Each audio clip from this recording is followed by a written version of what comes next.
하나님 말씀은 신약성경 누가복음 21장 43절에서 34절에서 36절까지입니다. 누가복음 21장 제 성경책으로는 133쪽입니다. 누가복음 21장 34절에서 36절까지 말씀을 함께 읽겠습니다. 너희는 스스로 조심하라. 그렇지 않으면 방탕함과 술취함과 생활의 염려로 마음이 둔하여지고 뜻밖의 그 날이 덫과 같이 너희에게 임하리라. 이 날은 온 지구상에 거하는 모든 사람에게 임하리라. 이러므로 너희는 장차 올 이 모든 일을 능히 피하고 인자 앞에 서도록 항상 기도하며 깨어 있으라 하시니라. 아멘. 조심하고 기도하며 깨어 있어라 라는 제목으로 말씀의 은혜를 나누고자 합니다. 우리가 성수주일 저녁에 마음기경을 주제로 해서 말씀을 살펴보고 있습니다. 오늘 이 누가복음은 이미 강해 설교를 통해서 살펴봤던 본문입니다만 마음기경이라고 하는 관점에서 이 본문에서 얻을 수 있는 교훈이 무엇인가 살펴보는 오늘이 되기를 바랍니다. 먼저 예수님께서는 바로 이 누가복음 21장에서 마지막 때에 대하여 말씀하십니다. 마지막 때에 대해서. 그런데 이 21장의 시작에 보시면 21장의 누가복음 21장의 맨 앞에 등장하는 사건이 뭐냐면 가난한 과부의 헌금입니다. 이 가난한 과부가 두 렙돈을 털어서, 이것이 전 재산이었습니다. 이게 이제 우리가 스리랑카 이번 다녀오고 나서 그 교회에 정말 가족들이 없는, 보호자가 없는 그분들에 대해서 또 어쨌든 온 교회가 기뻐하는 마음으로 섬기도록 섬기겠다고 우리들이 이제 결단을 했지 않습니까? 그런데 사실 이 교회 안에서 늘 사람들의 관심사가 되고 그리고 이야기거리가 되는 것이 바로 이런 부분입니다. 정말 가난해요. 그리고 남편도 없고 자녀도 없고 아무 돌볼 친인척도 없어요. 그러면 뭐 우리나라와 같이 뭐 아무 데서나 가서 일을 하면 일당을 벌고 할 수 있는 뭐 그런 시대가 아니고, 뭐 이거는 죽어라고 일을 해도, 뭐 우리가 이번에 방문했던 그 교회가 스리랑카에서도 아주 가난한 지역에 위치하고 있는 교회입니다.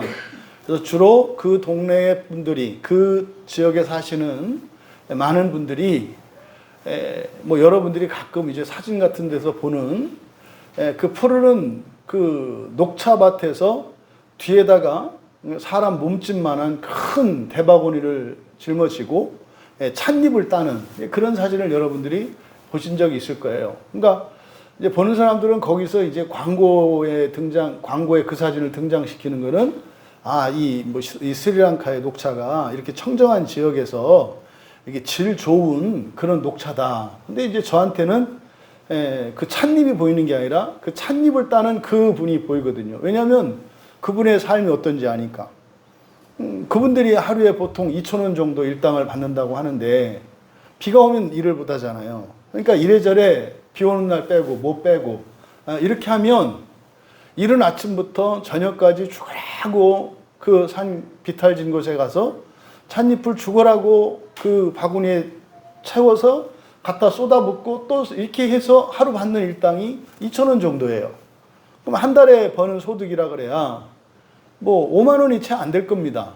뭐 스리랑카이기 때문에 뭐 비 오는 거 뭐 이런 거 저런 거 빼면은 실제로 그분들이 벌어들일 수 있는 소득이라는 게 극히 적습니다.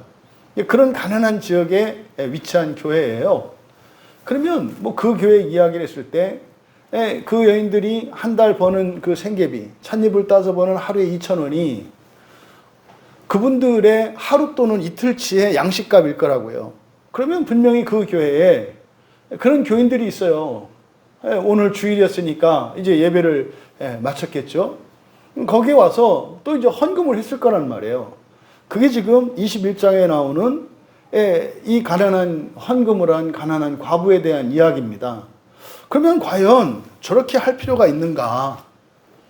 사실은 근데 이 말씀의 연장선상에서 이제 종말에 대한 마지막 심판과 환란에 대한 이 말씀을 하시는 겁니다. 그리고 이제 21장의 끝에서 이 말씀을 하는 거예요. 항상 기도하면서 조심하고 기도하면서 깨어 있어라. 종말이 온다는 거죠. 그러니까 그 전 재산인 2렙돈을 헌금한 그 일이 인간적으로 세상적으로 보았을 때는 참 지나치다 싶고 안타까운 일인데 종말론적으로 보면 참 잘한 일이라는 거죠. 그렇게 해라가 아닙니다. 여기서는 뭐 이렇게 전 재산을 털어서 헌금을 이런 얘기가 아닙니다. 절대로 그런 얘기가 아닙니다. 2렙돈 안 하고 1렙돈만 해도 되고요. 안 해도 돼요. 근데 그 여인이 한 그것이 그 여인에게 복되다고 말씀을 하시는 건데 오늘 말씀에서 스스로 조심하라. 너희는 스스로 조심하라.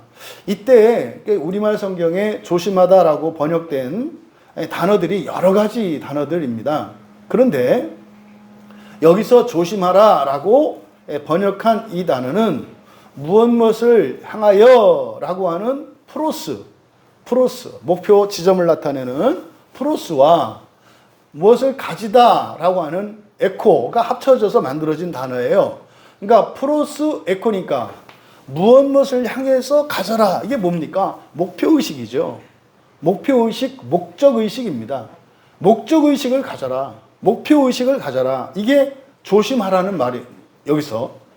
그러니까 여러분들이 무엇을 하시든지 분명한 목적의식을 갖고 하시란 말이에요. 이게 지금 여기서 조심하라는 말의 의미입니다. 그러면 21장 앞에 있는 그 가난한 과부의 그 행동, 이게 옳으냐 그르냐 꼭 저렇게 해야 되느냐 말해, 이거는 그냥 각자의 믿음의 분량에 따라서 하면 될 일이에요.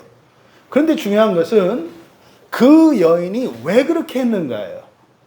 여러분이 오늘 이 주일 저녁에 왜 교회에 나왔는가? 그러니까 안 나오면 구원 못 받고 뭐 오면 구원, 이런 얘기가 아니죠. 왜 왔는가? 목적, 그 목적이 무엇인가? 이것을 얘기하는 겁니다. 그러니까 여러분 스스로 조심하라. 그러니까 여러분들의 목적의식을 가지라는 것이에요. 왜 내일 아침에 여러분들이 직장을 출근하는지, 또 여러분들이 주일이 되면 왜 교회에 나와서 예배를 드리는지, 또 여러분들이 일상생활을 할 때 왜 내 뜻대로 형편대로가 아니야, 내가 하고 싶은 대로가 아니라 하나님의 말씀대로 그것을 극복하고 나를 쳐서 단련시키면서 왜 그렇게 살아야 하는지 목적의식을 잊지 말라는 거예요. 이게 지금 스스로 조심하라는 얘기입니다. 그렇지 않으면, 바꿔 말하면 이렇게 조심해 목적의식을 가져야 되는 이유, 그게 뭐냐면 방탕과 술 취함과 생활의 염려로 마음이 둔하여지는 것 때문입니다. 그러니까 여기서 마음이 둔해지지 않도록 이렇게 해야 된다는 거예요. 그러니까 여러분들이 이 세상을 살아가는 분명한 목적의식을 가지지 않으면 여러분의 마음이 둔하여질 거라고 이야기를 하는 겁니다. 그럼 여기서 둔하여지다, 둔하다, 둔해진다라고 하는 것은 이게 바레오라는 말인데, 이 바레오라고 하는 말이 무거운 짐을 지는 거예요. 여러분들이 이렇게 서 있는데 어깨에다가 짐을 얹어주는 겁니다. 이렇게. 뭐 혹시 여러분들 중에서 뭐 이렇게 등짐을 접은 사람들, 아니면 이렇게 공사 현장에서 벽돌이나 또 아니면 겨울에 연탄 이런 거를 이제 지어보신 분들, 그때 이제 초보자가 오면은 짐을 얹어줘요. 벽돌을 처음에 이제 뭐 몇 장, 그럼 뭐 기본으로 지는 게 제 기억으로는 뭐 24장 뭐 이렇게 됐던 것 같아요. 22장에서 24장 정도는 기본이니까 이렇게 실어요. 근데 힘이 있는 사람들은 더 싫거든요. 26장, 27장 이렇게. 그럴 때 한 장씩 올린다고요. 어떻게, 갈만하겠어? 갈만하겠어? 이렇게 하면서 하나씩 올려요. 뭐 연탄 배달할 때도 마찬가지예요. 연탄을 배달할 때도 연탄 지게를 칠 때 뒤에다가 딱 얹어서 할 때 이제 하나씩 올린다고요. 또 뭐 이렇게 피트니스 센터 같은 데서 운동을 할 때 여기 무게 추를 달잖아요. 그렇죠? 그때 그거를 자기가 버틸 수 있는 힘을 재보는 거죠. 이게 여기에 이 바레오라고 하는 말, 마음이 둔해지다라고 하는 이 바레오가 그런 겁니다. 무게가 점점점 더해지는 거예요. 그러니까 눌리는 거죠. 사실 이거를 보통 우리가 스트레스라고 합니다. 참다가 팍 터지는 순간, 이게 이제 한계 아닙니까? 그러니까 둔해진다, 마음이 둔해진다. 그런데 참 재미있는 것은 여기에 지금 방탕함, 술 취함, 생활의 염려로 마음이 둔해진다. 이게 꼭 34절은요, 살찌는 거를 연상시켜요. 살찌는 거. 여러분들이 목적의식을 갖지 않으면 여러분들이 계속 살이 붙을 것이고, 살로 인해서 몸이 무거워질 것입니다. 이제 그런 의도로 쓰였던 것으로 보여요. 왜냐하면 여기에 이제 방탕함이라고 번역한 이 단어가 이게 성경에 여기에서만 딱 한 번 사용되는 단어예요. 그게 좀 어렵습니다, 이런 게. 그래서 크라이팔레라고 하는 이 말인데 지나친 걸 말하는 거거든요. 근데 뒤에 보면은 술 취함이 나왔잖아요. 그래서 이 방탕함을 뭐 옛날에 제가 이제 전에 누가복음 강의할 때 보니까 이게 이제 제가 막 그 술을 너무 많이 먹어서 토하는 거로 얘기를 했더라고요. 지나치는 거니까. 그래서 막 먹고 토하는 거. 이렇게 얘기를 했는데, 그러니까 어쨌든 이 방탕함이라고 번역된 이 단어의 의미가 지나침이에요, 지나침. 그러니까 뒤에가 술 취함이니까 또 이제 다른 번역본을 보니까 영어 성경 킹 제임스 버전에서는 이거를 음식, 과식의 의미로 이걸 번역을 했더라고요. 그러니까 그게 오히려 더 적절하겠다. 왜냐하면 방탕함은 과식하는 거고요. 술 취함은 과음하는 거고요. 그 다음에 생활의 염려는 일이 너무 많아지는 거예요. 여기 지금 염려라고 번역한 이 단어가 메림나거든요. 이 메림나가 우리의 목, 기업, 분깃할 때 그 메로스가 여기에서 나오는 파생되는 말이거든요. 그러니까 여기 염려라고 하는 이 말이 나누다라고 하는 메리조의 파생어예요. 그러니까 여기에 염려라고 하는 것은 많아지는 겁니다. 그러니까 우리의 생각이 쪼개지는 거예요. 정신이 쪼개지는 거예요. 그러니까요, 지나친 거죠. 그러니까 방탕함, 술 취함, 염려 이 세 단어의 공통점은 뭐냐면 지나친 거예요. 그러니까 지나치게 많이 먹고, 지나치게 많이 마시고, 지나치게 많은 일들을 하는 거죠. 염려니까. 물론 일도 안 하면서 생각만 할 수도 있어요. 이 염려라는 게 그래요. 이 생각이라는 게. 그러니까 인생이 행복하지 않은 사람들의 공통적인 특징이 있어요. 그 사람들이 염려가 많아요. 생각이 많다고요. 독수리 오형제 마냥 지구를 지킬 것도 많고 그게 다 걱정이야. 뭐가 걱정, 이것도 걱정, 저것도 걱정, 이것도 걱정해서 온통 걱정으로 꽉 차 있어. 이게 염려죠. 근데요, 염려는, 이런 생각은 어떤 걸 가지고 생각을 해야 되죠? 자기의 실제적인 일과 생각을 해야 되는 거예요. 닥친 현재의 일을 생각할 것이요. 나에게 맡겨진 일만 생각하면 돼요. 그러니까 보세요. 뭐 교회에서 이렇게 하는데, 예를 들어서 식사당번인 사람이, 그러면 생각해야 될 일은 뭐예요? 식사 일을 하면 돼요. 근데 식사당번인데 자꾸 어디로 왔다 갔다 해요. 왜 그러나 했더니 화장실 청소를 제대로 하나나 안 하나 이게 걱정이 돼가지고 궁금해서 왔다 갔다 하는 거예요. 뭐 걸레는 제대로 빨았는지 그렇게 했는지. 또 이제 반대로 화장실 청소 담당한 사람은 그냥 화장실만 하면 되는데 이게 지금 간은 맞췄는지, 그래서 왔다 갔다 하는 거예요. 그거 어떻게 돼요? 화장실도 제대로 안 되고 음식도 제대로 안 되고. 왜요? 음식 간 보는 사람은 음식을 생각하는데 저 집사님이 화장실 제대로 할까? 이거 걱정하느라고 이거 뭐이나 이게 막 소금이 확 들어가 버렸네. 아이 몰라, 내가 청소만 하면 되지. 이렇게 가는 거죠. 또 화장실 청소하는 분은 또 그 음식 제대로 간 맞출까 안 맞출까 하느라고 또 뭐 제대로 했는지, 그러니까 닦다 말고 뭘 했는지 안 했는지. 그러니까 비누 풀어놓고 변기 물도 안 내리고 아이고 몰라. 여러분, 현대인들의 가장 어리석고 가장 불행하게 만드는 그 생각이 염려예요. 염려. 그래서 우리들이 거짓 감정을 할 때, 거짓 감정을 찾아낼 때 우리가 이제 마음지경 일지를 쭉 쓰고 나서 그 뭘 찾아봐요? 팩트를 찾아보잖아요. 진짜로 내가 걱정해야 될 걸 걱정하는지, 두려워해야 할 걸 두려워하고 수치스러워 할 걸 수치스러워 하는지, 아니면 그냥 혼자 그러는지, 이게 거짓 감정이란 말이에요. 그러니까 정말 그러한 사실이 있어서 그 사실에 대해서 가지는 것은 거짓 감정이 아니에요. 근데 대부분 사람들이 가지는 이 네 가지 근본 감정이 거짓 감정인 이유는 뭐예요? 자기와 상관도 없는 것을 걱정을 해요. 저 같은 사람이 이 나라의 통일을 걱정한들 무슨 상관이 있겠어요? 또 여러분들은 그냥 시민이시잖아요. 그렇죠? 여러분들이 국회의원도 아니고. 그러면 이 나라가 뭐 무슨 법이 어떤지 뭐가 어떤지 여러분하고 그게 무슨 상관이에요? 아무 생각도 없거든요. 근데 그런 것을 생각하는 것을 마치 뭐라도 의미 있는 양. 여러분들이 생각 안 할 수 없죠. 책임과 의무가 있으니까. 그렇죠? 그러면 우리는요. 그것을 나의 문제로 끌고 들어와야 돼요. 그럼 내가 이 나라의 통일과 이 나라의 평화와 자유를 위해서 해야 될 일은 뭔가? 기도하는 일이에요. 그리고 여러분이 열심히 일해서 세금 꼬박꼬박 내시고, 될 수 있으면 세금 많이 내시고, 세금만 많이 내라는 게 아니죠. 많이 벌어서 많은 세금을 내시라 이 말이에요.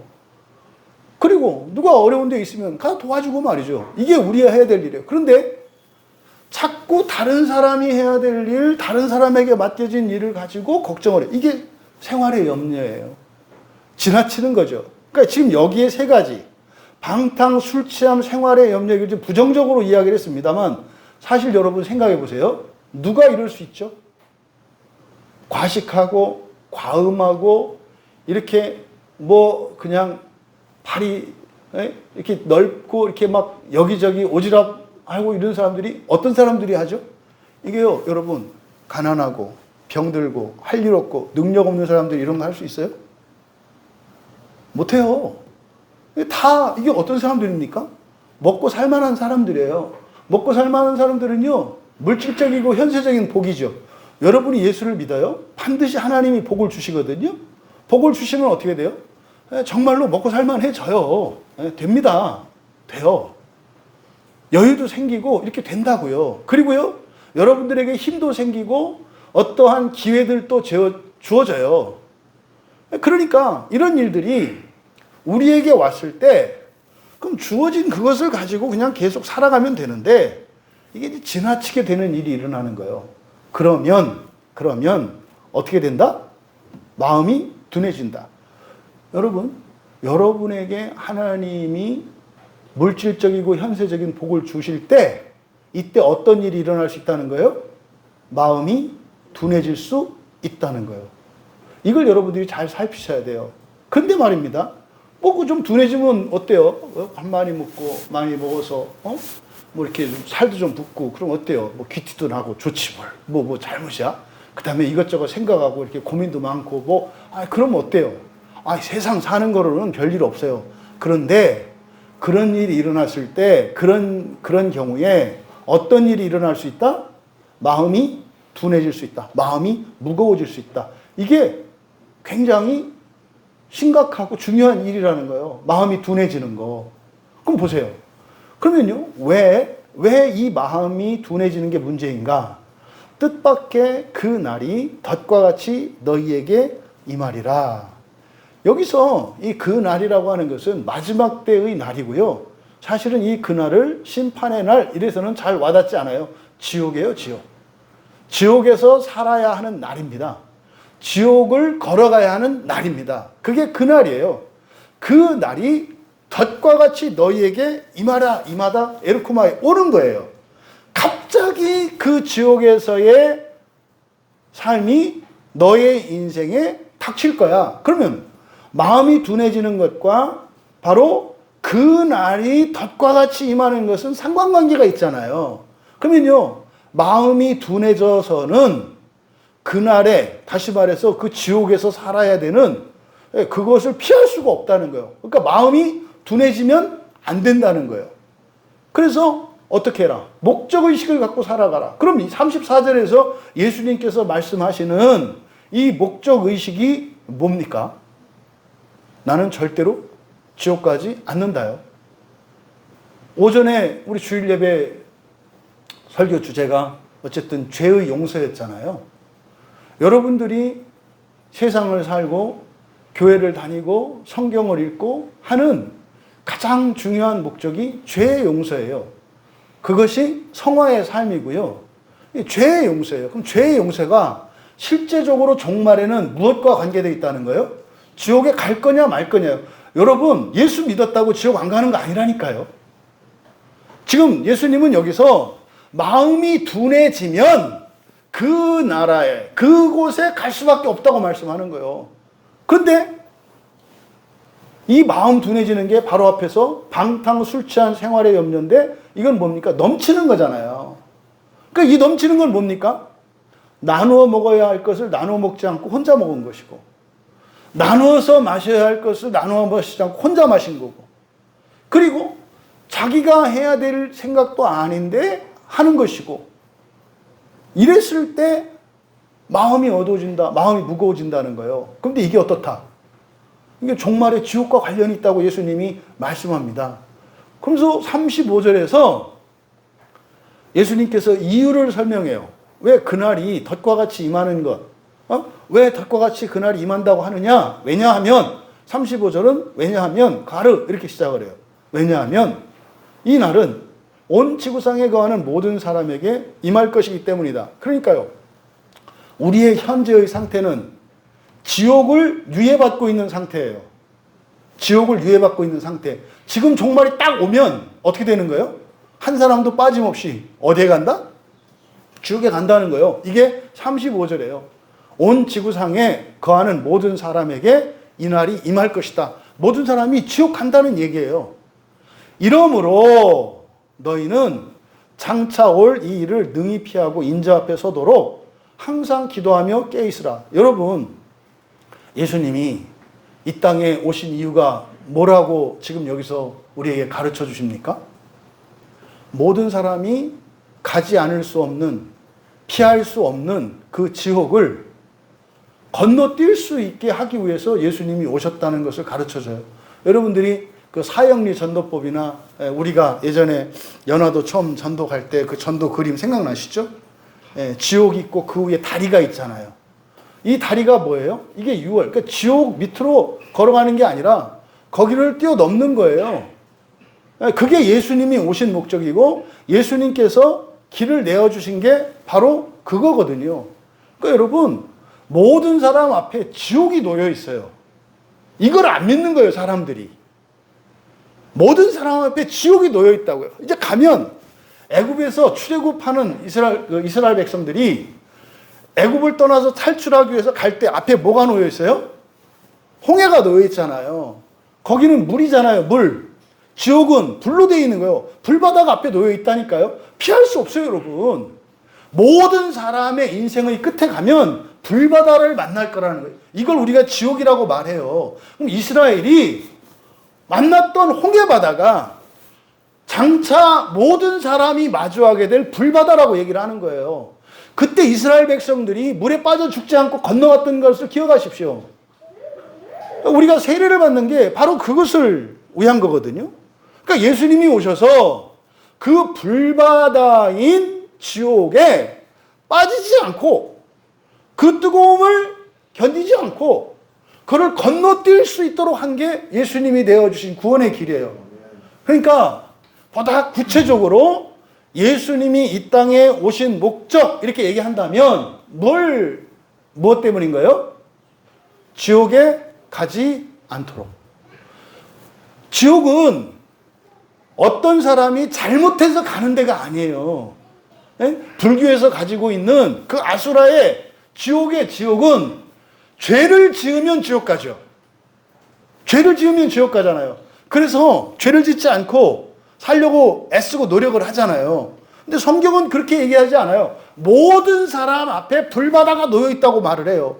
그런데 거기를 피할 사람이 없으니까 거기를 넘어갈 수 있도록 하나님이 사람이 되셔서 오시고 당신이 그 지옥불의 뜨거움을 다 겪으시고 예수 그리스도를 밟고 그 위로 우리가 지나가게 하신 것. 이게 오직 예수예요. 오직 예수라고 하는 말은요, 예수를 믿어야만 구원받는다, 틀린 말은 아닌데 그때 오직 예수를 믿어야만 구원받는다라고 하는 것은 뭡니까? 지옥을 경험하지 않고 갈 수 있는 유일한 길은 예수님밖에 없다. 이런 뜻이에요. 지옥을 넘어가게 하시는 분, 유월하게 하시는 분. 이스라엘의 마지막 10번째 재앙의 장자의 죽음을 통해서 그 죽음 직전에 있었던 바로 문설주와 인방에다가 그 어린 양의 피를 바르죠. 그 집에 그 죽음의 재앙을 면하잖아요. 그러니까 이 지옥의 재앙을, 이 지옥의 환난을 피할 수 있게 해주신 오직 한 분이 예수 그리스도시라는 거예요. 바로 이거를 잊지 말라는 거죠. 그러니까 모든 사람들이 왜 이렇게 흥청망청 편안하게 대충대충 되는 대로 신앙생활하고 인생을 살아갈까요? 내 앞에 불바다가 있다는 것을 믿지 않아요. 왜? 나는 그렇게 나쁘게 살지 않았거든. 나는 그렇게 뭐 다른 사람들처럼 뭐 내가 최고라고 할 건 아니지만 내가 사람 도리는 하고 살았거든. 이런 자의식이 다 있어요. 더더군다나 이제 교회 다니는 사람들은 그게 더 심하죠. 훨씬 더 심하죠. 나는 예수님을 믿고 나는 교회 다니거든. 이런 생각이 그 앞에 있는 불바다를 마치 자기와는 상관이 없는 것처럼 생각한단 말이에요. 근데 예수님이 그러잖아요. 온 지구상에 거하는 모든 사람들에게 그 불바다가 나타날 거라고 말을 하잖아요. 그래서요, 어떻게 해라? 장차 올 이 모든 일을 우리말 성경은 능히 피하고 이렇게 돼 있어요. 능히 피하고. 근데 여기를 직역하면 장차 올 이 모든 일을 벗어날 수 있는 힘을 갖도록 이렇게 돼 있어요. 장차 올 이 모든 일을 벗어날 수 있는 힘을 갖도록. 여기서 피하다라고 이렇게 번역이 되어 있는데 여기서 이제 피하다라고 번역한 것은 원래 이 예수님이 하신 말씀의 의미를 좀 희석시킬 수가 있어요. 여기에 피하다라고 번역된 말이 에크퓨고라는 말인데 이 에크퓨고라고 하는 것은요, 피하는 거. 예를 들어서 불바다가 있는데 돌아간다는 뜻이 아니에요. 불바다가 있는데 이거 돌아서 가는 거. 산이 있는데 돌아서 가는 그런 피한다는 의미가 아닙니다. 이거는요, 그냥 맞닥뜨리는 거예요. 맞닥뜨리는데 그것으로부터 해를 입지 않고 안전하게 가는 것을 말하는 거예요. 이 에크퓨고라고 하는 것은. 그러니까요, 다니엘의 세 친구가 풀무불에 들어갔을 때 그거를 이 에크퓨고라고 한다 이 말이에요. 그러니까 나는 그쪽으로 안 가고 다른 길로 가는, 개구멍으로 가는 게 아니라 거기에 간다 할지라도 내가 어떻게 해요? 거기를 지나가서도 능히 이길 수 있는 힘을 갖는 걸 말한다 이 말이에요. 그러니까 여러분, 여기서 능이라고 번역한 이게 이제 이길 힘을 갖다라고 하는 뜻이거든요. 이길 힘을 갖는 거. 그러니까 시험이 오지 않는 게 아니고요. 환란이 오지 않는 게 아니고요. 지옥이 오지 않는 게 아니에요. 여러분들 기도할 때 하나님 제발 이런 일은 일어나지 않게 해주세요. 여러분 볼까요? 여러분 인생에 어떤 환란이 와도 그거를 여러분들이 오히려 활용할 수 있어. 그러면 그게 재앙일까요? 행운일까요? 여러분에게 엄청난 힘이 있어요. 예? 엄청난 힘이. 초월적인 힘이 있어요. 근데 전쟁이 났어요. 근데 여러분 혼자 전 세계가 우리나라를 상대로 싸워도 여러분 혼자 다 이길 수 있는 힘이 있다고요. 그러면 그런 여러분에게 전쟁이 불행이에요? 아니면 복된 일이에요? 복된 일이에요. 여러분 뜨는 거예요. 세계 위인이 되는 거라고요. 여러분, 그리스도인들은 이런 적극적인 자세를 가져야 돼요. 나 병 걸리면 어떡하지? 나 뭐 가난해지면 어떡하지? 가난해지면 가난해져서 더 부자 되고, 병 들면 병 들어서 더 거룩해지고, 이러면 되지 않아요? 염려할 필요가 없어요. 왜 그런 염려를 할까요? 지금의 나의 상태를 고정시켜놔. 그러니까 지금의 나로서는 너무나 싫어. 너무나 두려워. 그러니까 그걸 어떻게 피해 다니잖아요? 피해 다니니까 어떻게 돼요? 나중에 주님 앞에서, 야, 너는 그 돌베기다? 이렇게 얘기하는 거 아니에요? 어떻게 너 하나도 안 자랐니? 여러분, 그리스도인의 삶은 매우 적극적이셔야 돼요. 그러니까 여러분들에게 문제가 아니라 진짜 문제는 뭐예요? 어떤 문제가 나에게 닥쳤을 때 그 문제를 해결할 능력과 자원이 없는 게 문제지, 그 문제가 아니에요. 그 문제가 아니라고. 제가 어릴 적에 이렇게 생각하면은 늘 생각했어요. 우리 엄마는 진짜 부자다. 늘 부자다. 왜냐하면 늘 동전이 있었어요. 찬장 종재기에 제가 가끔 이제 그걸 훔쳐먹어서 갖다가 이제 빼먹고 그랬는데 어머니가 그랬어요. 그건 도둑질 아니다. 네 엄마 거니까 써도 되는 거야. 제가 막 걸려가지고 막 벌벌 떨었거든요. 찬재야, 그건 도둑질 아니다. 근데 네가 그건 잘못한 거야. 엄마한테 얘기하고 써야 되는 거지. 근데 그 도둑질이야. 도둑질은 남의 것을 갖다 쓰는 게 도둑질이야. 뭐 이렇게 이제 얘기를 해주셨던 기억이 나요. 그 뒤로는 제가 이제 어머니 찬장을 뒤지지 않았던 것 같은데, 그러니까 어쨌든 저에게 어머니가 부자였던 이유는 그 많은 동전이었어요. 늘 막 학교에서 집에 갈 때도 그 찬장을 생각하면 마음이 뭐 되죠. 뿌듯해.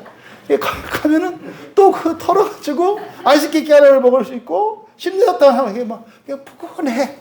그래야 또 이제 저희 집이 전기공사를 했기 때문에 저희 집 그 창고와 옥상에는 그 건축 자재, 전기공사하고 나온 자재들이 많아요. 그러니까 이제 저희 아버님 때가 우리나라 전기가 처음 들어올 때라서 엄청 바쁘셨어요. 그러니까 제가 충청도 서태안 일대 그 섬에 이르기까지 거의 우리 집에서 전기를 다 놔줬어요. 그래서 저희 아버님은 다 알아요. 예, 전기불을 다 놔. 그러니까 막 우리 마을에 광명을 주신 분이잖아요. 광명을 주신 분이 다 알아요. 그 기공식 할 때 저를 자주 데리고 가셨어요. 그럼 막 이제 막 돌연진 대접 받죠. 광명 천사의 아들이니까. 막 이제 근데 저는 그거보다 우리 집에 그 구리선이 많아. 그래서 엿장사 아저씨가 그랬잖아요. 엿장사 아저씨가 저를 엄청 좋아했어요. 그럼 저 막 학교 가면은요, 엿장사 아저씨가 막 쫓아요. 야, 엿장사. 그래가지고, 나 돈 없어요. 이 무슨 돈이야, 일로 와. 그래가지고 이제, 이거 먹어. 그럼 옆에 있는 친구가, 너 찬지 친구야? 네, 일로 와, 먹어. 그게 공짜로 주는 게 아니에요. 나중에 그 받아가는 거예요. 외상으로 먹으라는 거예요, 외상으로. 막 줘요. 그럼 또 이제 막 이렇게 띄워주잖아. 그 어린 마음에 뭐라도 된 것 같지 않아요? 막 먹어. 속으로는 걱정이, 야, 굴이 많이 훔쳐야 되겠다. 그래서 그 집 창고에 있는 구리선 제가 많이 훔쳐다. 그거 팔아봤어요. 그러니까 아마 그 엿장사 아저씨 가정 경제에는 제가 많이 기여를 한 것 같아요. 그러니까 그런 거죠. 우리가 이렇게 살아갈 때 어떤 문제가 아니라 그것을 이길 수 있는 힘이 있으면 상관이 없어요. 배고픈 거 걱정할 거 없고요. 여러분들이 아무 걱정 안 하셔도 돼요. 여러분들이 진짜 마음 써야 되는 것은 뭐예요? 내가 힘이 없는 거지. 여러분이 뭔가 두려우신가요? 그걸 두려워하지 마시고 그것을 극복할 수 있는, 오히려 그것을 놀이로 삼을 수 있는 힘을 구하시는 여러분 되시기 바라요. 두려워하는 여러분이 아니라 여러분에게 두려움을 일으키는 그 근본적인 원인을 오히려 즐길 수 있는 힘과 능력으로 하나님께서 채워주시기를 구하라 이 말이에요. 이게 그리스도인이에요. 세상에 맞춰서 살아가고 어떻게 하면 좀 피해를 덜 보고 어떻게 하면 이게 아니라 오라. 태풍이 오라. 재난이 오라. 재난이 오면 오히려 내가 그것을 복으로 바꾸겠다. 이게 그리스도인의 구원이라니까요. 이거죠, 여러분. 그러니까 여기서 말하는 이 능히 피할 수 있게 된다라고 하는 게 그런 의미예요. 그런 의미. 그러니까 여러분, 지옥은 두려워할 게 아니고 예수님이 말씀하시는 거예요. 그거를 이길 수 있는 힘을 기를 수 있다. 언제? 사는 동안. 여러분이 오늘 이렇게 나온 거라니까요. 여러분이. 지옥을 놀이터로 생각할 수 있는 여러분 되시기 바랍니다. 그럼 여러분은 지옥 안 가요. 지옥이 아무런 여러분한테 그냥 놀이터가 됐는데, 놀이터로 치면 지옥은 놀이터도 아니에요. 진짜 놀이터는 낙원이고 하나님 나라거든요. 지옥은 그냥 뭡니까? 땅 따먹게 하고 이렇게 그 병뚜껑 펴가지고 종이 딱 찢어서 노는 거라면 지옥은, 천국은 뭐예요? 뭐 이렇게 우리나라 뭐 이렇게 좋은 놀이공원에서 자유이용권 끊어서 살아가는 거, 이게 하나님 나라예요. 그러니까요, 재미있기로 치면 하나님 나라가 훨씬 재미있는데 지옥 갈 일이 없죠. 그러니까 여러분이 지옥 가겠어요? 하나님 나라 가겠어요? 당연히 하나님 나라. 그건 지옥이 싫어서가 아니라 재미없어서 안 가는 거예요. 근데 가도 해를 입지 않는다니까요. 이게 지금 예수님께서 장차 올 이 모든 일을 벗어날 수 있는 힘을 갖도록 이렇게 된 거예요. 그럼 여러분, 우리가 준비해야 된다는 거죠.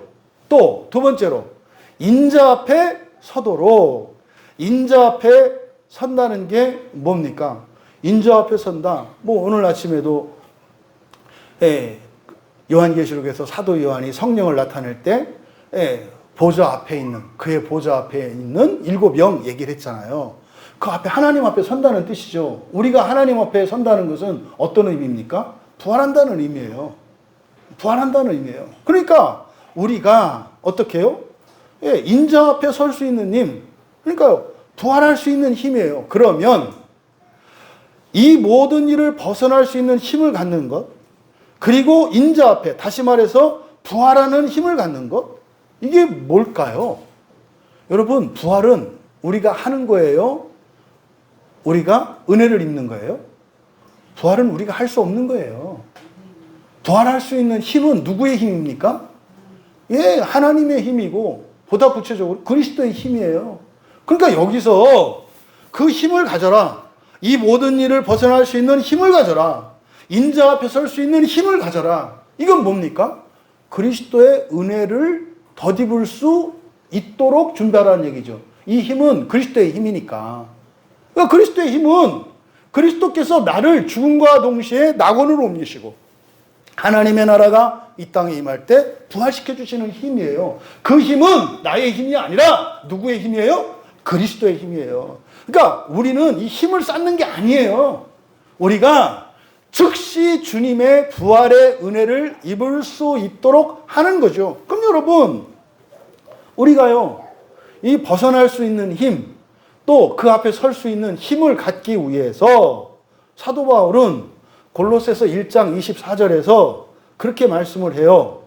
그리스도의 남은 고난을 그의 몸된 교회를 위하여 내 육체에 채우노라. 이게 지금 우리가 주일마다 광고 때 읽는 고난의 결단이에요. 왜 사서 고생을 해요? 그 힘을 갖기 위한 거예요.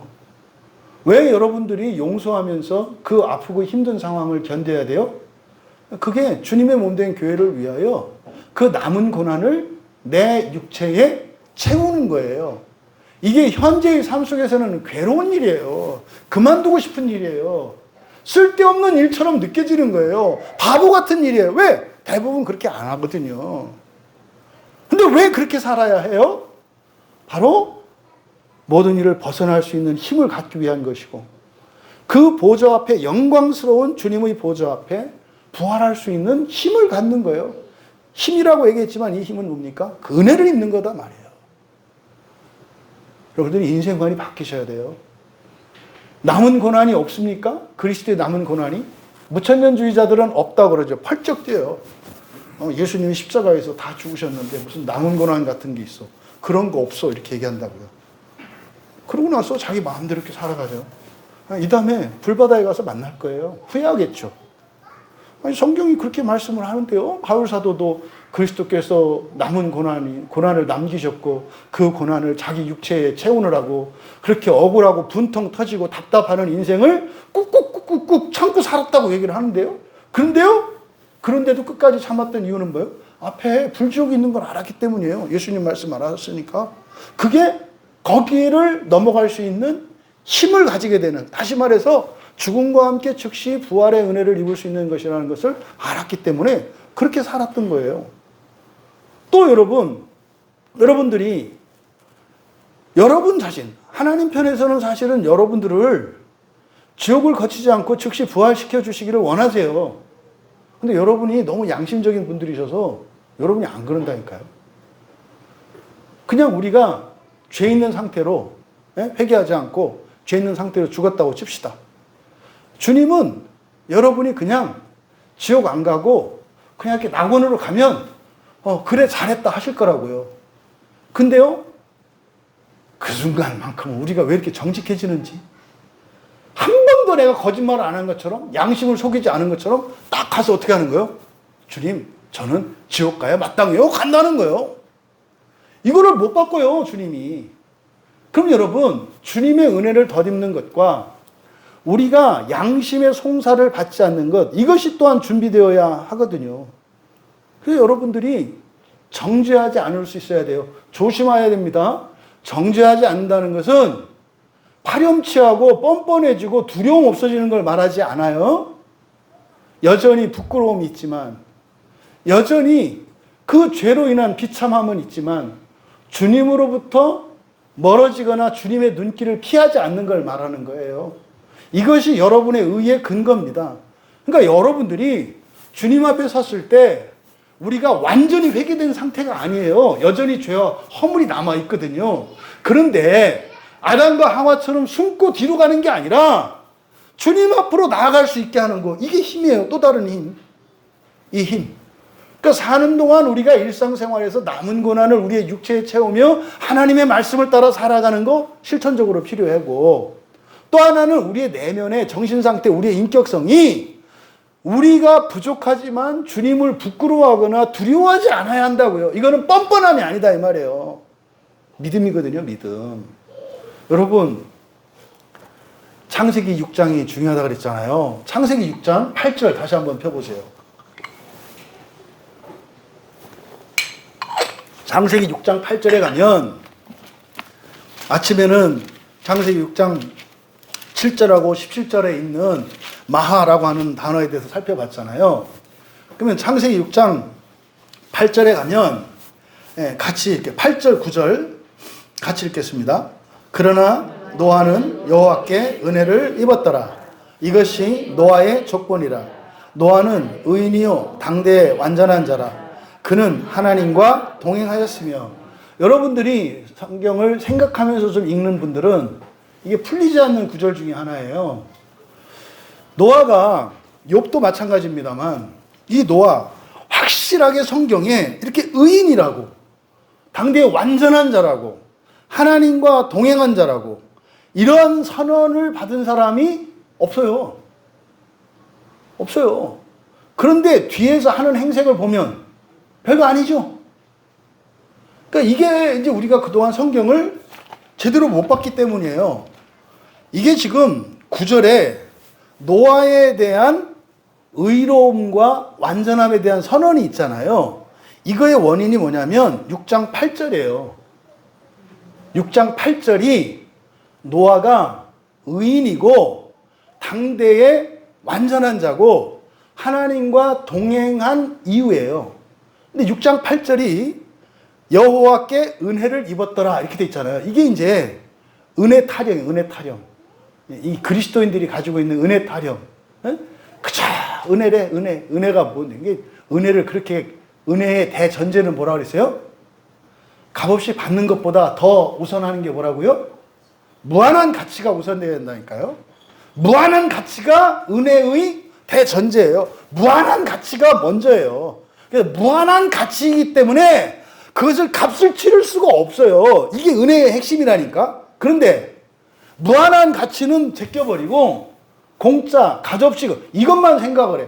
그러니까요, 교회 오는 게 무슨 은혜예요? 여러분의 수고지. 그렇게 생각 안 해요? 근데 성경에서는 하나님의 말씀을 읽고 예배드리는 게 은혜라 그래요. 그럼 보세요.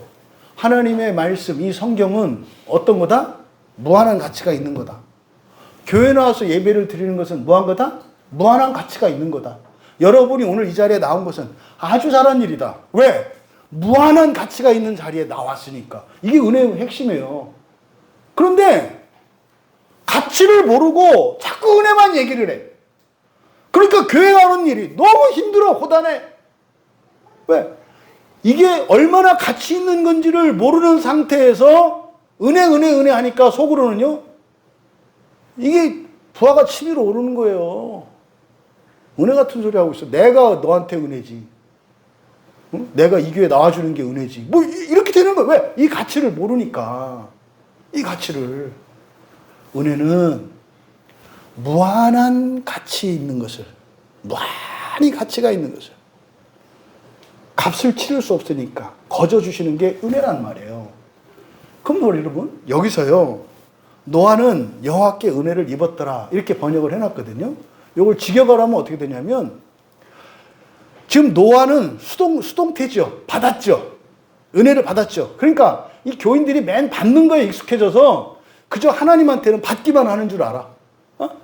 이게 죄의 용서에서 이 피동성과 능동성에 대해 다음 주에 얘기를 할 건데 뭐 이렇게 내가 해야 된다, 사람이 해야 된다. 그럼 또 뭐 알민이 아니다. 그냥 아주 그냥 진짜로 한 2시간 간지를 치고 싶어. 그런 사람들. 이 6절이, 8절이 은혜 컴플렉스, 은혜 컴플렉스. 은혜를 입었더라. 아니에요. 8절은요, 능동이에요, 능동. 노아가 뭘 했다요, 했다.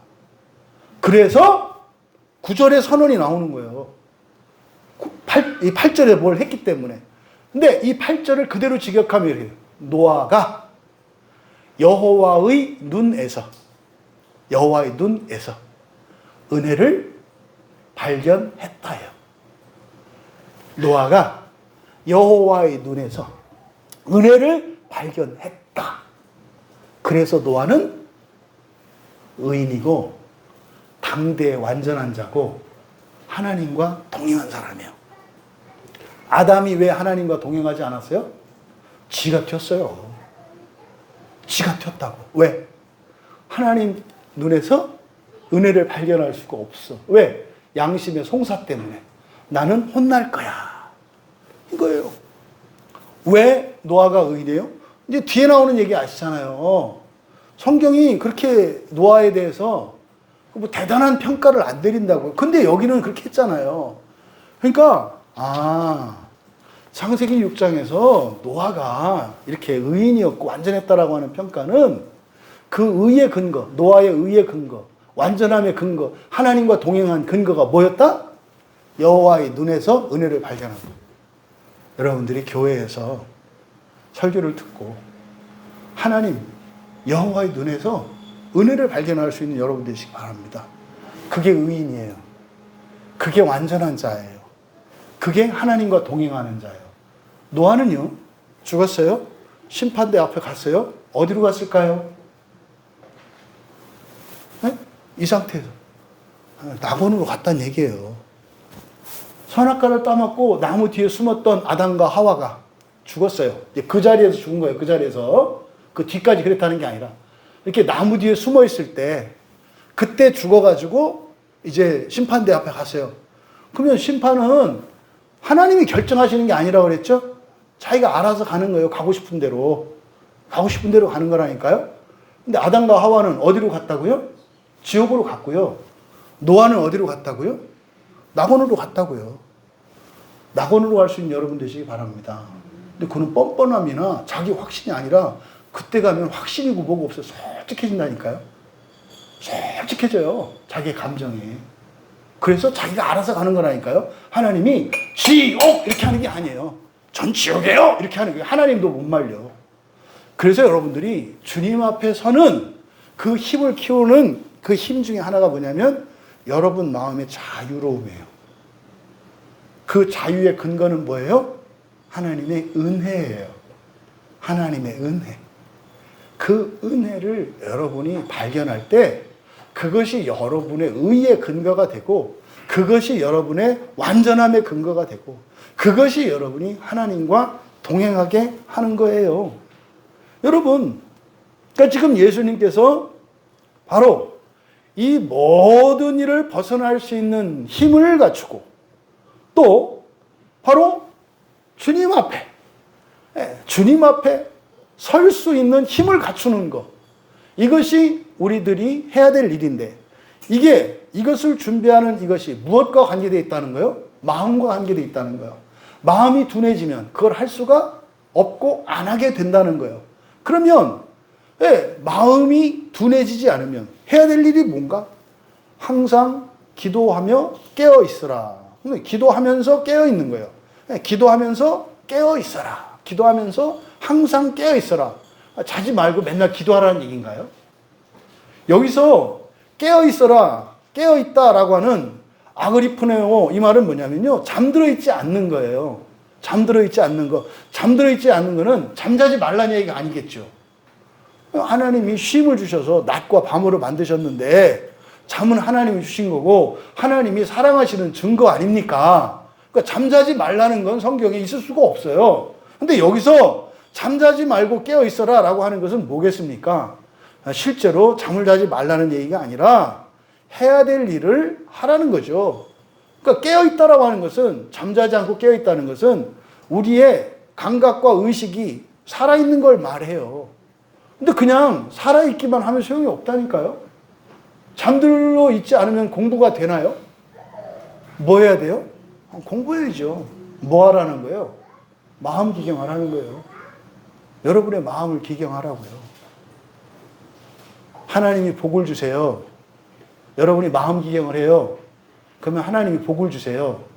하나님이 복을 주시면 넘치게 돼요. 그때 시험이 오는 거예요. 그것 때문에 마음이 둔해질 수 있어요. 그러면 그것으로 인해서 지옥에 간다고요. 그러니까 그러지 마라. 그러지 마라. 그래서 어떻게 해라? 마음을 계속 기경해야 돼. 그러려면 어떻게 되겠어요? 여러분에게 남는 것, 넘치는 것을 흘려보내야 되지 않겠어요? 왜? 마음 기경하기 위해서. 착한 일을 하기 위해서가 아니에요. 마음 기경하기 위해서요. 마음이 둔해지지 않도록 가볍게 하는 거예요. 생각도 가볍게 하고 먹을 것도 가볍게 하고 이런저런 물건들도 가볍게 하는 거예요. 최소한 가볍게 하는 거예요. 많아지면 여러분의 정신이 산란스러워지고 시간을 많이 쓰게 되고 그렇게 되는 거예요. 그래서 청빈을 기독교 안에서 강조하는 이유가 마음 기경과 관련된 거예요. 근데요, 청빈하기만 하고 마음 기경 안 하면 소용없어요. 소용없다고. 예?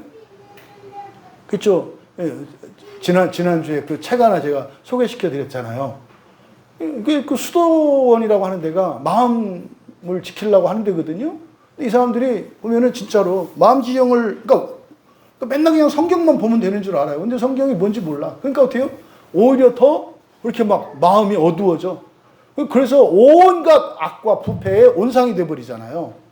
네, 이런 거죠. 그러니까 여러분들이 마음 기경은요, 저는 그렇게 생각을 해요. 굉장히 특별한 은혜예요. 우리 교회에서 이렇게 작게 시작을 합니다만 저는 이거는 뭐 제가 살아있는 동안 그렇게 될지 죽고 난 뒤 그렇게 될지 모르겠습니다만 보편화될 거라고 저는 믿어요. 왜냐면요, 성경을 그동안 우리가 그렇게 성경을 보려고 해도 볼 수 없고요. 설교를 들어도 은혜를 못 받고요. 언제는 은혜를 받는데 언제는 못 받고요. 그리고 이 설교 저 설교를 들어서 또 심지어는 설교뿐입니까? 여러분이 드라마를 보던 일상생활에서는 다 은혜를 받을 수가 있거든요. 여러분이 거듭난 사람들은요, 거듭나기 이전에는 알아낼 수 없었던 자연 계시들을 알게 되는 거예요. 그랬더니 또 성경 안 보고 다 드라마로만 은혜 받으려고 하는 거는 밥 안 먹고 맨날 뭡니까? 그 알약 먹는 거하고 똑같은 거예요. 그게 아니지. 근데 그런 감각이 생긴다니까요. 그래서요, 다 은혜를 받을 수 있어요. 그래서 반면교사, 타산지서, 좋은 건 좋은 것대로 은혜를 받고 잘못되고 나쁜 건 나쁜 것대로 은혜를 받을 수 있는 사람이 돼요. 이게 거듭난 사람이거든요. 여러분, 이 마음 기경, 여러분들이 지금 예수님께서 여기서 스스로 조심하라. 목적의식을 가져라. 목적의식을 가져라. 목적의식을 갖는 여러분 되시기 바라요. 그리고요, 잠들지 말고 깨어있어라. 근데 기도하면서 그래요. 기도하면서. 그럼 뭘까요? 여기서 기도하면서 할 때 기도는 크게 약속의 기도와 간절히 구하는 우리의 소원을 비는 부탁하는 기도가 있잖아요. 약속의 기도일까요? 간구일까요? 여기 기도는. 약속의 기도라면은 그 약속은 모두에게 주어져 있는 거죠. 그러니까 이거는 약속의 기도가 아니겠죠. 보편의 작정. 보편의 작정. 네? 그리고 뭡니까? 제한 속죄의 예정. 그러니까 천국, 지옥, 이거는 예정이라고 그랬죠. 예정에는 어떻게 해요? 갈 수 있고 안 갈 수 있는 거다 그랬잖아요. 그럼 이 기도는 뭐겠어요? 약속의 기도이기보다는 간구겠죠. 간구. 원하지 않는 사람이 안 가는 데가 지옥이에요. 모든 사람은 다 지옥 가야 돼요. 앞에 불바다가 있어요. 근데요, 원하지 않으면 안 갈 수 있다는 거예요. 왜? 예수님으로 말미암아서. 그 일을 위해서 성령님이 여러분 안에 계신 거예요. 성령님이 여러분 안에 계셔도 여러분이 지옥을 가야 되겠다면 성령님께서도 함께 가신다고요. 예수님이 가신 것처럼. 그러니까요, 지옥 가지 않는 일은 우리가 뭐 해야 되는 일이다? 간구해야 되는 일이다. 간구해야 돼요. 지옥을 가지 않게 해주세요 할 때 벌벌벌 떨면 이건 잘못된 기도예요. 이건 잘못된 기도라고. 내가 기도하다가 또 잠깐 졸았는데, 딴 생각했는데, 이러면 지옥 갈까? 이미 번지수가 틀린 거예요. 여기서 말하는 이 기도, 간구거든요. 간구. 데오마이니까. 데시스. 기도하라 할 때 이거는 간구예요. 이 기도는 뭐예요? 부탁하는 기도고요. 이거는 소원하는 기도예요. 이건 약속의 기도가 아니에요. 그러니까 여러분이 만들어야 되는 기도다 이 말이에요. 여러분이 만들어야 되는 기도. 여러분이 해야 되는 기도. 주님, 저는요, 지옥 안 갈래요. 지옥 안 가게 해주세요. 이렇게 기도하면서, 이게 뭐예요? 34절에서 조심하라고 했던 목적의식과 관계되어 있죠. 그러니까 여러분이 그런 목적의식이 있습니까? 기도하시라는 거예요. 잊어버리지 말라는 거예요. 기도하면서 그 목적의식을 잊어버리지 말란 말이에요. 그리고 어떻게 해라? 항상 깨어있어라. 왜? 여러분 마음을 지키란 말이에요. 여러분, 사람의 마음은 넘칠 때, 우리 삶에 물질이 넘치고 시간이 넘치고 힘이 넘치고 자원이 넘칠 때 지나칠 수 있고, 그것으로 인해서 일상의 일들로 인해 우리의 마음이 무거워지고 둔해질 수 있다는 것을 얘기합니다. 하나님이 주시는 복이 여러분에게 화가 되지 않기를 바랍니다. 둔해지지 않기를 바랍니다. 여러분에게 아무리 많은 복과 이런 자원이 허락이 돼도 그것 때문에 마음이 둔해지고 무거워지지 않는 여러분 되시기 바랍니다. 그런 일이 있어도 여러분의 마음을 지킬 수 있기를 바라요. 그래서 우리들이 살면서 잠들지 말고 깨어 지켜야 하는 것이 뭐예요? 우리의 마음이에요. 잠언에서 지킬 만한 것, 가장 지킬 만한 게 우리 마음이라는 게 이렇게 연결되는 거예요. 그러니까 일상에서 여러분들이 이런 마음, 여러분의 마음을 살피며 기경을 하고 있는지, 여러분들이 그걸 스스로 또 마음 기경에 대한 이런 필요를 느끼고 그것을 구하는지 여러분들이 생각하셔야 돼요. 어떻게 해라? 소원을 품고 간절히 구하면서, 그래서 어떻게 해요? 여러분의 소원들이 소망으로 바뀔 때까지 기도하는 거예요. 근데 사실 이 기도의 목적은 뭐예요? 목적의식을 잃지 않는 거예요. 목적의식을 잃지 않는 게 뭡니까? 특히 자녀를 둔, 어린 자녀를 둔 여러분들, 아이들한테 꼭 그렇게 가르치시기 바라요. 모든 사람은 지옥에 가게 되어 있단다. 근데 예수님이 지옥에 가지 않을 수 있도록 길을 내어주셨단다. 그래서 우리가 교회를 다니고 성경을 읽고 설교를 듣고 기도하고 공부하는 거란다. 그래서 우리가 하나님의 말씀을 지키면서 도저히 환경적으로는 어렵지만 그걸 극복하고 살아가는 거란다. 이거를 좀 잘 가르쳐 주시길 바라요. 엄마가 아빠가 이 세상을 떠나더라도 너는 잊지 말아야 될 기도가 있다. 하나님, 저는 절대로 지옥 가고 싶지 않아요. 지옥을 뛰어넘기를 원합니다. 이것을 기도하라고 여러분 자녀들에게 가르쳐 주기 바랍니다. 지옥은 무서워할 때가 아니라니까요. 준비하고 대비해야 할 거지 마냥 두려워할 때가 아니라고요. 그런 거잖아요. 여러분이 무서워서 얼어버리면 당하잖아요. 그렇죠? 무슨 영화 같은데 뭐 막 범인이 오는데 그럼 이러고 있잖아요. 그냥 빨리 도망가면서 하는데 그냥 이래서 막 그 영화 보는 사람들로 하여금 짜증나게 만드는 그런 캐릭터 있잖아요. 근데 그게 여러분이라는 거. 왜 지옥을 두려워해요? 도망가면 되는데. 그게 뭐예요? 우리가 지금 하는 마음기경이 결국 마음기경이 딴 거 아니고요. 마음기경을 갖다 오해할 수도 있는데 마음기경이 뭡니까? 성경으로 성령께서 우리의 본성을 바꾸시도록 하는 우리의 실천이 마음기경이에요. 이게 어떤 묵상, 신비적인 이런 게 아닙니다. 그래서 이 마음기경을 하는 거예요, 마음기경. 그래서 여러분들이 이 마음기경을 하면서 살아갈 수 있기 바랍니다. 끝으로 그 참혹한 날, 지옥이잖아요. 그 지옥을 피할 수 있는 그 힘, 그리고 부활할 수 있는 힘, 주님 앞에 서는 거죠. 그것을 길러야 합니다. 그게 신앙생활이에요. 그게. 성찬도 그래서 하는 거고요. 세례도 그래서 받는 거예요. 교회에서 하는 이 모든 것들은 하나도 없어서는 안 되는 것들이고 반드시 꼭 해야 되는 것이고 이유가 있고 의미가 있고 가치가 있는 것들이에요. 그것을 몰라서 우리들이 그냥 하는 거죠. 여러분, 조심하고 기도하며 깨어서 늘 여러분들의 마음을 지킴으로 모든 사람들이 예외 없이 가야 하는 그 지옥을 예수 그리스도의 은혜로 넘어서 하나님 나라에 갈 수 있는 여러분 되시기를 축복합니다. 또 바라기는 하나님께서 여러분의 인생에 많은 영적인 복과 물질적인 복을 주셔도 그것 때문에 여러분들의 마음이 둔해지지 않을 수 있는 그런 분들이 다 되기 바랍니다. 하나님은 목이 말라요. 그냥 여러분한테 모든 걸 다 쏟아주기를 아주 그냥 안달을 해요. 근데 문제는 그것으로 인해서 마음이 둔해질 수 있어요. 하나님의 걱정은 그거예요. 여러분의 걱정은 뭡니까? 주님과 마음을 일치시키는 복된 여러분들 되시기 바랍니다. 절대 이 마음 기경은 일시적으로 지나가는 이게 아니고 여러분 평생에 그리고 여러분이 여러분 주변 사람들에게 전해야 되는 거예요. 그 유익을. 이건 스리랑카에서 확인하고 왔다니까요.